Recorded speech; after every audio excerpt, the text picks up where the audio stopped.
గారు అంటే నిత్యం ఎక్కడో ఒక చోట యాగాలు యజ్ఞాలు చేస్తూనే ఉంటారు. గత కొన్ని సంవత్సరాల నుంచి కూడా మరి సాగర్ కాంప్లెక్స్ ఈ ఎల్బీ నగర్ నియోజకవర్గంలో ఇలాంటి యాగాలు చేస్తూ ముందుకెళ్తున్నటువంటి వ్యక్తి ప్రస్తుతం మనతో ఉన్నారు. ఈరోజు మరి ఈ యొక్క ఫంక్షన్ హాల్లో శ్రీ లక్ష్మీనారాయణ యాగము, కోటి కుంకుమార్చన, స్వర్ణ పుష్పార్చన కార్యక్రమము అంగరంగ వైభవంగా 9-10 రోజులు నిర్వహిస్తున్న సందర్భంలో వారిని అడిగి మిగతా విషయాలు తెలుసుకుందాం. సో ఎప్పుడు ఏదో కంకార్యాలు నిర్వహిస్తుంటారు.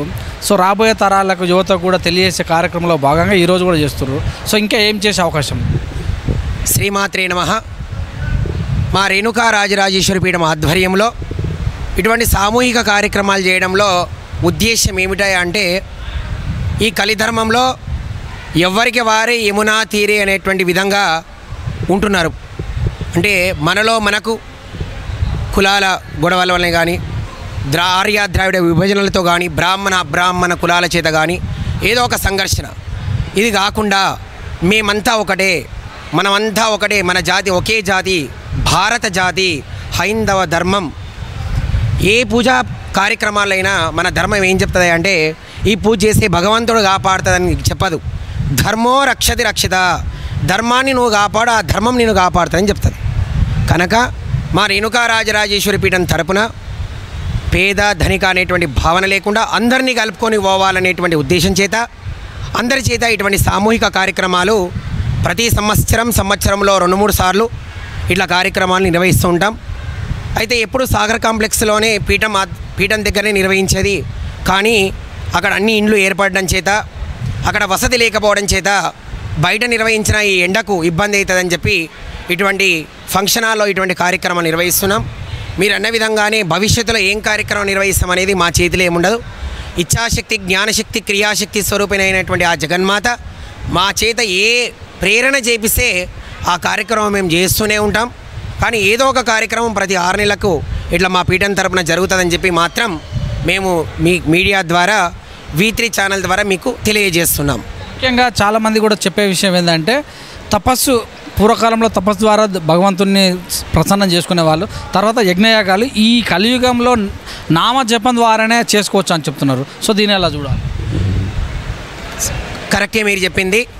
పూర్వకాలంలో మనుష్యుల ఆయుష్ 12,000 సంవత్సరాలు, కృతయుగంలో ద్వాపరయుగంలో 10,000 సంవత్సరాలు, కృతత్రేత ద్వాపర కలియుగానికి వచ్చేసరికి మనిషి ఆయుర్దాయం 120 సంవత్సరాలు.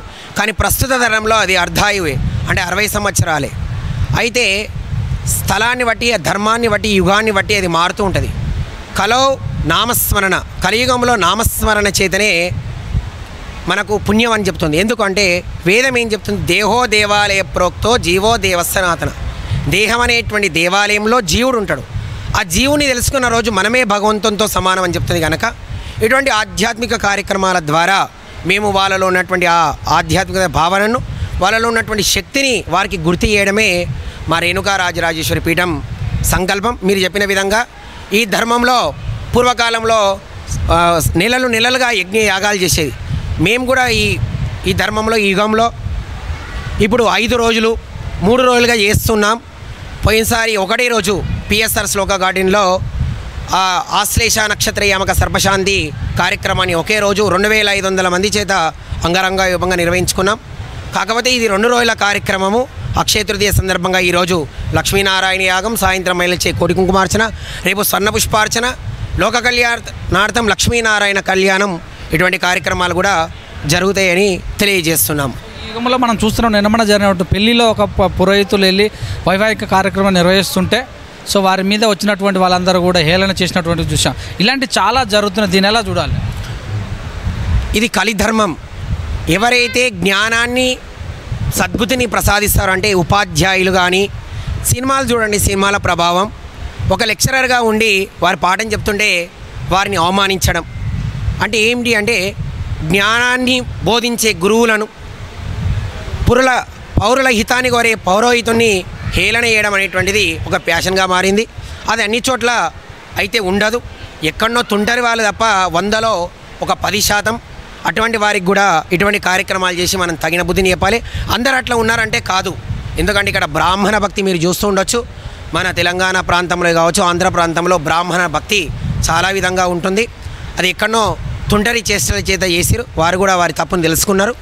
భవిష్యత్తులో ఇటువంటి కార్యక్రమాలు కాకుండా మనందరం సంఘటితం కావాలని నేను మనస్ఫూర్తిగా కోరుతున్నాను. ఇంకోటి టీవీలలో సీరియళ్ళల్లో దేవుణ్ణి కానీ బ్రాహ్మణుని కానీ అగౌరవపరిచే కార్యక్రమాలు చేస్తే తగిన చర్యలు అయితే ఉంటాయి. ఇప్పటి నుంచి మన ధర్మాన్ని మన జ్ఞానాన్ని బోధించే ఉపాధ్యాయులను గౌరవిస్తేనే మన జాతి నిలబడుతుంది తప్ప అటువంటి వారిని అవమానిస్తే మన జాతి నిలబడదని నేను మీడియా ద్వారా తెలియజేస్తున్నాను. మనం చూస్తూనే ఉన్నాము, దేవుళ్ళని కూడా ఒకట రాజకీయంగా తీసుకురావడం జరుగుతుంది. కొంతమంది ఈ దేవుని పూజించమంటే కొంతమంది ఆ దేవుని పూజించమని జరుగుతుంది. నిన్న మొన్న జరిగినట్టు ఒక రాజకీయ వేదిక పైన సీత మీ చిన్నమన, రాముడు మీ అని అన్నట్టు కూడా చెప్తుంది. ఇలాంటివి చూసినప్పుడు ఏమనిపిస్తుంటుంది? ప్రతి యుగంలో ఆసురీ లక్షణాలు ఉన్నటువంటి వాళ్ళు ఉన్నారు. రాముడు ఉన్నాడు, రామునికి అంత కీర్తి ఎందుకు? రావణాసురునిలో అన్ని లక్షణాలు ఉన్నాయి, కానీ స్త్రీ యొక్క కోరిక ఆయన మనస్సులో బలంగా ఉండని చేత నాశనమైండు. ప్రతి మనిషిలో అదే చెప్తున్నా, కృతయుగంలో రాక్షసులు దేవతలు సపరేట్గా ఉండేవారు.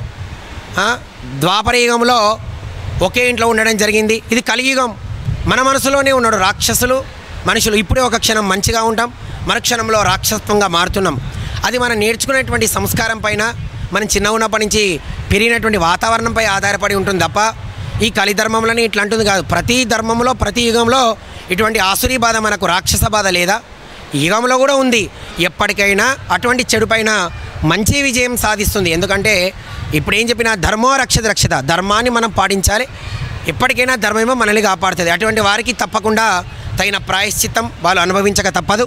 కాకపోతే అటువంటి నోరు ఉంది కదా అని అడ్డమైన మాటలు మాట్లాడితే ఎప్పటికైనా వారికి అధోగతి చెందుతారు కనుక ఈ విషయాన్ని అయితే మేము తీవ్రంగా ఖండిస్తున్నాం. అటువంటి మాటలు మాట్లాడకుండా హైందవుల మనోభావాలు, ఒకరిని తక్కువ వేసడం, ఒకరిని తక్కువ అగౌరవపరచడం, ఇది భారతదేశం ఎటువంటిది? అన్ని మతాలను అన్ని కులాలను గౌరవించేటువంటి గొప్ప సంస్కృతి ఉన్నటువంటి దేశంలో ఉట్టి కూడా అటువంటి మాటలు మాట్లాడుతుంటే వాళ్ళ యొక్క సంస్కారానికే వదిలేస్తున్నాం. మత మార్పిళ్ళు కూడా రోజు రోజుకు భారీగా పెరిగిపోతున్న సందర్భాల్లో సో మీ పీఠం నుంచి ఇలాంటి వాటికి ఎవరైతే గర్వాపసి చేసే ఆలోచనలు ఏమైనా ఉన్నాయా? నేను ఒకటే చెప్తున్నా, మతము మారడం అంటే మన కన్న తల్లిని తల్లిదండ్రులను మార్చుకోవడం అన్నట్టే. ఎందుకంటే మనం ఏ ధర్మంలో అయినా ఏ మతంలో అయినా మనం పోతున్నటువంటి దారిలో ముండ్లు రాళ్ళు ఉంటాయి. ఇక్కడ ఉన్నది అక్కడ లేదని కాదు. ఇప్పుడు హైందవ ధర్మం ఉంది, మొత్తం సైన్స్తో కూడి ఉన్నది. వివేకానంద ఏం చెప్పిండు? కొన్ని సంవత్సరాలు గడిచిన తర్వాత సైన్స్ అభివృద్ధి చెందే కొద్దీ హిందూ ధర్మం మీద గౌరవం పెరుగుతుంది అని చెప్పారు. ఎందుకంటే ప్రతిదీ మన హిందూ ధర్మంలో సైన్స్ దాగి ఉన్నది.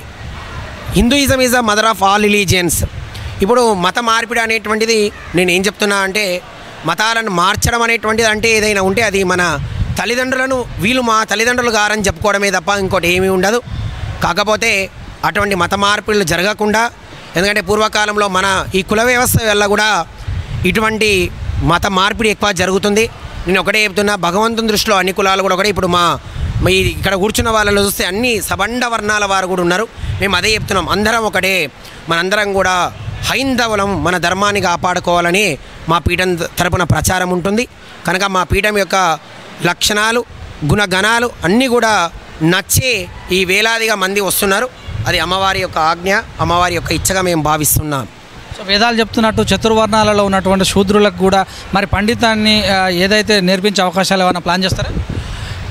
అదే చెప్తున్నాను, ఆయన జ్ఞానము అనేటువంటిది పూర్వము పండితులు పామరులని ఉండేది, కానీ ఇప్పుడు మీరు చూస్తున్నారు ఆటో డ్రైవర్ కుమారుడు ఐఏఎస్లో టాపర్ అని చెప్తున్నారు. అది జ్ఞానం కాదా? ఇదే జ్ఞానమా? జ్ఞానము అంటే ఏమిటి అంటే మంత్రము, అంటే మననం చేయనది మంత్రం. వేదం ఏం చెప్పింది? ప్రతి మనిషిలో భగవంతుడు ఉన్నాడు. మాట్లాడే ప్రతి మాట మంత్రమే అయినప్పుడు ఈ మంత్రం అందరికీ నేర్చుకోవాలని లేదు. నేర్చుకోవడం మంచిది. ఇవాళ యూట్యూబ్ ఛానల్ ద్వారా మీడియా ద్వారా ఎంతోమందికి ఎన్నో మంత్రాలు వస్తున్నాయి. గణపతి పూజ వాళ్ళే చేసుకుంటున్నారు, సత్యనారాయణ స్వామి వ్రతాలు కూడా వాళ్ళే చేసుకుంటారు. ఇది శుభ పరిణామమే కదా. అందరికీ జ్ఞానం తెలియడం మంచిదే. ఏం చెప్తారు ప్రజలకి?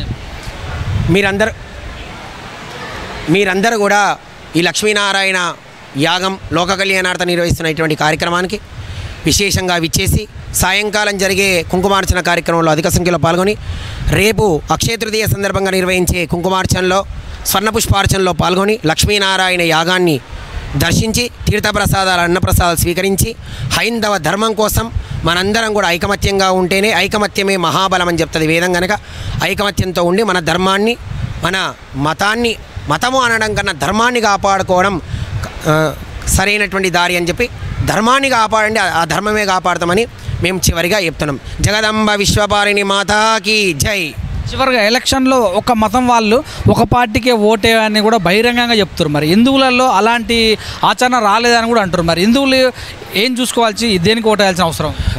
అది అందరూ చదువుకున్నటువంటి వాళ్ళే. పూర్వకాలంలో అంటే చదువురాని వాళ్ళు ఉండేది కనుక ఒకరు చెప్తే ఈ పార్టీకి ఓటేయాలంటే ఓటేసేది. ఇప్పుడు మనం చెప్తే కాదు, ప్రతి ఒక్కరి ఇండ్లలో టీవీ ఛానళ్ళు ఉన్నాయి, అందరు న్యూస్ చూస్తూనే ఉన్నారు.